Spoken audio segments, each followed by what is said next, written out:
Mom's text came at 8:12 a.m. sharp, the kind of precision she reserved for cruelty.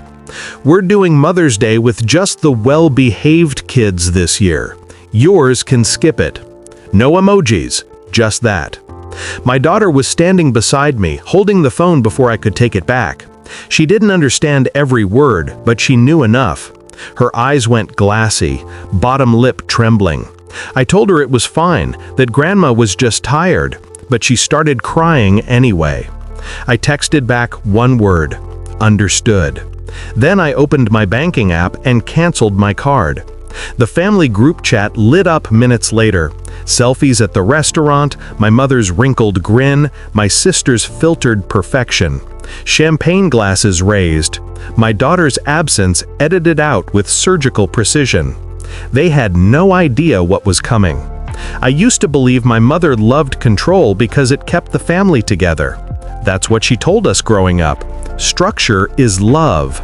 And I clung to that idea even as she criticized every choice I made. My husband, my home, my child's manners, nothing was ever good enough. When my father died, she turned it up a notch. My siblings bent like grass in the wind. I didn't. That made me difficult. But difficult daughters remember, and they plan. The first crack came last year when I found out she'd opened a savings account in my daughter's name without telling me. At first I thought it was generosity. Then I saw who had access. My sister, her golden child.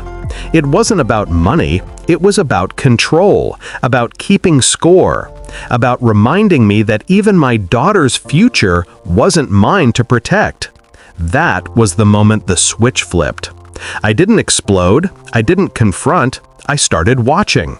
I watched how she used guilt like a leash, how my siblings fawned for scraps of her approval, how she wielded family events as performance stages, and I was always the villain in her story. So I started rewriting the script, quietly. I began with the card, the family event fund that I paid into every year.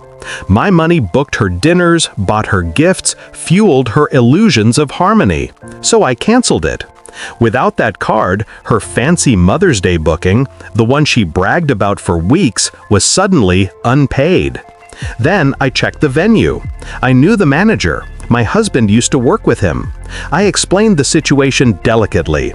There'd been a payment mix-up, and I wanted to make sure my name was removed from the reservation, permanently. He smiled, polite but curious. "Of course," he said. "Who should we contact instead?"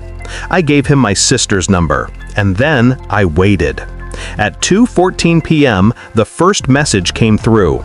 "Mom's card declined. Did you cancel the payment?" I ignored it. By 2:37, there were photos in the chat, everyone laughing, pretending nothing was wrong. I knew that look in my mother's eyes, the one she used to wear when she was cornered but refused to admit defeat. By 3 o'clock, they were calling me, repeatedly. I silenced the phone and poured my daughter another glass of lemonade. We spent the afternoon painting in the backyard, sunlight spilling over her curls. She asked if Grandma was mad. I said, maybe, but that's not our problem anymore. The fallout began the next morning. My sister posted a passive-aggressive story about ungrateful people who ruin family traditions. My brother called to say Mom was furious, that she'd been embarrassed in front of the staff when her card bounced. The restaurant had to ask her to settle the bill again with her own credit. She tried to spin it as an innocent mix-up, but her friends saw the truth. The perfect matriarch's mask had cracked. Then came the fundraiser debacle, another one of her family image projects, charity dinners, all under her name. But the foundation's accountant reached out to me about the same card details. I told them, politely, that I no longer authorized charges. 2 days later, they froze her account for verification. And just like that, her empire of appearances began to crumble. The confrontation came a week later. She showed up at my doorstep, fury wrapped in pearls. My daughter was in bed, so I stepped outside. "You humiliated me," she hissed, In front of everyone. I tilted my head. No, Mom, you did that yourself. Her nostrils flared. You think you're teaching me a lesson? I'm not teaching, I said calmly. I'm just done paying for the performance. She stared at me, genuinely stunned, as if she couldn't process that her favorite puppet had cut the strings. Then she said the only thing left in her arsenal. You've changed.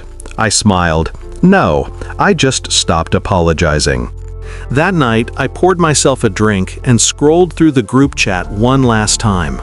The photos were still there, their smiles brittle, eyes strained. For the first time, I didn't feel like the outsider. I felt free. They could keep their Mother's Day rituals, their perfect pictures, their empty toasts. I had something better. My daughter's laughter echoed from the next room, soft and unguarded. That was the only approval I needed. Revenge doesn't always look like fire. Sometimes it's silence, the kind that makes them hear their own cruelty echo back. And when they finally do, you don't have to say a word.